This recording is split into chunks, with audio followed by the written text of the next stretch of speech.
আমি জানতাম না যে তুই এতটা নিচে নামতে পারিস। তখন মিতু বলল, তুই কাকে নিচু বলছিস? আমাকে একবার চিন্তা করে দেখ তো তুই কতটা নিচুর কাজ করছিস। তবে আমার কথার অবাধ্য হলে এই ভিডিওটা কিন্তু ভাইরাল করে দিব। তখন আমি বললাম, প্লিজ প্লিজ মিতু, তোর পায়ে পড়ি, এমন করিস না। তখন মিতু বলল, তোর মতো ছেলে অনেক আমার পিছনে পড়ে আছে। আমি তোর পিছনে পড়ে আছি কেন জানিস? রিয়ার কারণে।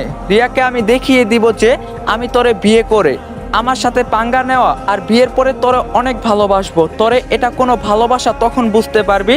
আমি খারাপ হতে চাই নাই, তুই আমাকে খারাপ করলি। বিয়ের পর আমার বন্ধুর সাথে শারীরিক সম্পর্ক করব তোর সামনে, আমার স্বামীর সামনে। তখন তোর কেমন লাগবে রে? আমার মতো তোরে ফোনে ভিডিও দেখতে হবে না, ডাইরেক্ট দেখাবো। তবে আমার এক কথা, তোরে আমি বিয়ে করবই। আমিও দেখতে চাই রিয়া কি করে তোরে বিয়ে করে। কিরে, কথা বলছিস না কেন? তখন আমি বললাম, কি বলবো তোরে? তোর সাথে কথা বলার মতো আমার কোনো ভাষা আছে? তবে ভাষা নাই। তবে একটা বিষয় মনে রাখিস, আমারও একদিন সময় আসবে মিতু আমার কাছে এসে আমাকে জড়িয়ে ধরে। সেটা কবে বাবু? তখন আমি বললাম, সবার সময় এক থাকে না, এটা মাথায় রাখিস। তখন মিতু বলল, সেটা তো দেখাই যাবে, তবে সকালে একটা বড় ধরনের সারপ্রাইজ পাবি। এই এখন তোর বুকের মাঝে আমি ঘুমাবো। তখন আমি বললাম, আর কি করতে চাস আমার সাথে? প্লিজ আমাকে একটু একা থাকতে দে। তখন মিতু বলল, আমার বাবুটা আমি অনেক কষ্ট দিয়ে ফেলছি না, ঘুমাও এখন কেমন? আর যদি মাঝরাতে কোনো মেয়ের শরীরের প্রয়োজন পড়ে আমাকে বলবা, আমি ওই তোমার পাশের রুমে আছি নাকি এখন। তখন আমি চুপটি করে বিছানায় বসে পড়লাম। তখন মিতু বলল, মনকে শক্ত কর, সকালে তো অনেক সারপ্রাইজ আছে, সেগুলো নিতে হবে না। মিতু আমার কাছ থেকে উঠে চলে গেল। বসে বসে চিন্তা করছি, এই শুধু একটা ভিডিওর জন্য মিতু আজকে আমার সাথে এই ব্যবহার করছে। আমি তো নিজের জন্য ভয় পাই না, ভয় ভয় হয় রিয়ার জন্য। আচ্ছা, রিয়াকে কি আমি বিয়ে করব? কিন্তু ওকে তো সারা জীবন বোনের নজরে দেখতাম। যা হবার পরে দেখা যাবে, আগে আমাকে এটার একটা সমাধান করতে হবে। সকালে ঘুম থেকে উঠে দেখি খালামণি আমার মাথার কাছে বসে আছে। আমি তাড়াহুড়ো করে উঠে বসলাম। খালা বলল, আরে বাবা, এত তাড়াহুড়ো করতে হবে না। তা তোর শরীরের এখন কি অবস্থা? তখন আমি বললাম, এই তো খালামণি, একটু ভালো। তখন মিতু বলল, আম্মু সবাই চলে আসছে, আমাদের অপেক্ষা করছে, চলো। আর আপনি তাড়াতাড়ি রেডি হয়ে নিচে আসেন আমাকে উদ্দেশ্য করে। তখন আমি বললাম, খালামণি কি হয়েছে? তখন খালা বলল, আমাদের ভাইদের মাঝে ঝগড়া হবে, সেটা আমি মেনে নিতে পারি বল। আর আমার বাবাকে মেরেছে, আজকে দেখ আমি কি করি। তখন আমি বললাম, প্লিজ খালামণি, মাথা গরম করে কোনো কিছু করা উচিত নয়। চাচা আমার বাবার সমান, বাদ দাও খালা। আজকে যদি আমার বাবা আমাকে মারতো, তোর মনটা অনেক ভালো, এজন্যই আমি তোরে অনেক ভালোবাসি। তুই তাড়াতাড়ি রেডি হয়ে নিচে আয়। খালামণি চলে যাওয়ার পর মিতু আমার কাছে এসে বলল, কিরে, আম্মুকে বলবো তুই যে কেমন ভালো? তখন আমি বললাম, দেখ এমনি খালামণি আমাকে অনেক ভালোবাসে, তার মাঝে তুই আগুন দিস না প্লিজ। তখন মিতু বলল, তাড়াতাড়ি রেডি হয়ে নিচে আয়, আমার সত্যের কথা পূরণ হতে চলছে।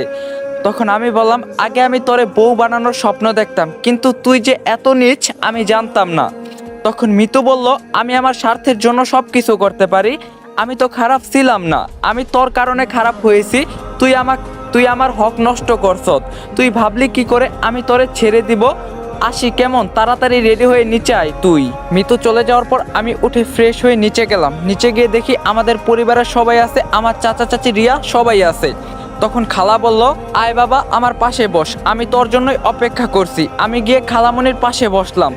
খালা বলল, আগে কি হয়েছে না হয়েছে আমি এসব কিছু জানতে চাই না, এখন আমি কি বলি মনোযোগ দিয়ে শোন। তখন চাচা বলল, জি আপা বলেন। জি বলেন আপা। খালাকে সবাই ভয় পায়, খালার কিন্তু পাওয়ার আছে। আমার খালু বড় ব্যবসায়ী, তিনি যে কোনো মন্ত্রীর সাথে কথা বলতে একটু সময়ও লাগে না। এই হিসাবে চাচা খালামণিকে ভয় করে। তখন খালা বলল, আমার মেয়ে আর আকাশ, তোর মেয়ে আর স্বরাষ্ট্রমন্ত্রীর ছেলের আজকেই এঙ্গেজমেন্ট হবে, সব কিছুর ব্যবস্থা কর। আমি এখানেই আসি, আমি এখানে আসছি শুধু তোদের ঝামেলা মিটানোর জন্য, আর ভালোভাবে শুভ কাজটা সেরে ফেলি। খালামণির কথা শুনে আমি অবাক হয়ে গেলাম। এখন একটু একটু ভয় হতে লাগলো আমার। আগে মিতুকে নিয়ে স্বপ্ন দেখতে ভালোই লাগতো, কিন্তু মিতু যে এতটা খারাপ তা আমি জানতাম না। মানলাম আমি একটু ভুল করেছি, তাই বলে ও আমাকে নিয়ে এভাবে গেম খেলবে? মিতুর দিকে তাকিয়ে দেখি ঠোঁটে হাসি। আমি ভালো করেই বুঝতে পারছি এই সব কিছুর পিছনে মিতুর হাত আছে, যাতে রিয়া কিছু করতে না পারে। এজন্যই মিতু এই গেমটা খেললো। রিয়া তো কান্না করার মতো অবস্থা আমি বুঝতে পারছি। যদি দরকার হয় আমি রাস্তার কোনো মেয়েকে বিয়ে করতে পারবো। কিন্তু মিতুর উপর এখন আমার আর বিশ্বাস হয় না। মিতু আমার ভালোবাসা নিয়ে খেলা করছে, কিন্তু রিয়াকে আমি বিয়ে করতাম। মাগার বিবেক মানে না, যাকে এতদিন বোন হিসাবে দেখছি তাকে কিভাবে বিয়ে করা যায়। মিতু একটু অপেক্ষা কর, আমিও তোর সাথে গেম খেলবো, চিন্তা করিস না। আমাকে ফাঁসিয়ে যাবি কই? শুধু ভিডিওটা তোর কাছে আছে বলে কিছুই করতে পারছি না। তখন রিয়া বলল, খালামণি এত তাড়াতাড়ি কি ঠিক? তখন খালা বলল, এই শিখাইছি তোমাকে আমি, বড়দের মুখে মুখে কথা বলতে কে বলছে? তখন রিয়া সরি বলে মাথা নিচু করে ফেললো। চাচা চাচি সবাই চলে গেল। বাবা বলল, তাহলে আমাকে একটু মার্কেটে যেতে হবে। তখন খালা বলল, সবাই চল, তাড়াতাড়ি আসতে হবে। আমি বললাম, খালামণি আমার ভালো লাগছে না, আমি প্লিজ বাড়িতে থাকি। তখন খালা বলল, ইস কি সুন্দর, আমার ছেলেটা মেরে কি করছে। আচ্ছা বাবা তুমি থাক, আমি যাব আর আসবো। তখন মিতু বলল, আম্মু আমিও তাহলে থাকি, যদি ওর কিছু লাগে। তখন খালা বলল, থাক, তোর বুদ্ধি আছে, জামাইয়ের খেয়াল রাখা আগে থেকেই শিখিয়ে রাখা ভালো। সবাই চলে গেল। আমি সোফায় গিয়ে বসলাম। মিতু আমার পাশে বসে বলল, খেলা তো মাত্র শুরু, এভাবে ভেঙে পড়িস না, পরে তো সহ্য করতেই পারবি না। হঠাৎ দেখি দরজা দিয়ে রিয়া প্রবেশ করলো। মনে মনে বললাম, আজকে কিছু একটা হবে। রিয়া বলল, মিতু আপু ভালো আছেন? মিতু বসা থেকে উঠে গিয়ে রিয়ার চুল ধরে বলল, তুই এখানে কেন এলি? রিয়া বলল, ছাড় বলছি, ভালো হবে না। তখন মিতু বলল, কি করবি তুই, কি করবি? রিয়াও মিতুর চুলের মুঠি ধরে ফেললো। এসব দেখে আমি জোরে একটা চিৎকার দিয়ে বললাম, এক কাজ কর, আমার জন্যই তো যত সব সমস্যা, আমাকে মেরে ফেল, তাহলেই তোদের শান্তি। তখন রিয়া বলল, শুধু তোর কাছে ভিডিওটা আছে বলে কিছু বলছি না, কিছু করছি না, নইলে তোর শরীরে আগুন লাগিয়ে দিতাম। একটা কথা বলতে এসেছি শোন, আমিও দেখতে চাই তুই আকাশকে কিভাবে বিয়ে করবি। ও যদি আমার না হয় সারা বিশ্বের কারো হতে দিব না, দরকার হলে তোরে টুকরো টুকরো করে নদীতে ভাসিয়ে দিব, মনে রাখিস। আমার সাথে খেলা খেলছিস না, আমিও দেখে নেব। আর তুই আকাশের উপর যেই অত্যাচার করতেছস না, সব কয়টার হিসাব নিব আমি। ও তো কিছু বলতে পারে না, কারণ একটা ভিডিওর জন্য ছাড়বো না আমি, তো মনে রাখিস। ওপেন চ্যালেঞ্জ করে গেলাম আমি তোরে, আকাশ শুধু আমার, যদি পারিস তোর করে দেখা। Good bye guys, waiting for next part. Video like target 3 K, comment target 500। চ্যানেলে যদি নতুন হয়ে থাকেন অবশ্যই চ্যানেলটা সাবস্ক্রাইব করবেন। তো দেখা হইব পার্ট 3-তে। সবাই ভালো থাকেন, সুস্থ থাকেন। আর যারা টিকটক থেকে আইছেন সবাই থ্যাংক ইউ। আল্লাহ হাফেজ।